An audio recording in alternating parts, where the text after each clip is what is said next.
Aresto po ng Tayug Municipal Police Station ng isang 37 anyos na lalaki na residente ng Tayug, Pangasinan matapos mabigong humarap sa nakatakdang pagdinig sana sa korte.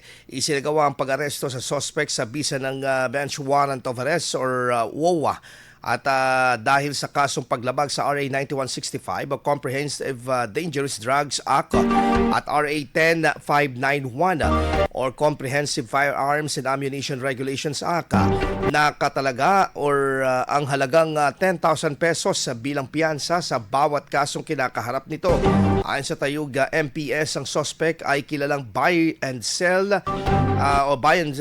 seller sa kanilang lugar at ngayon ay nasa kustodiyan ng pulisya habang hinihintay ang susunod na hakbang ng korte. IFM News. IFM News. IFM News.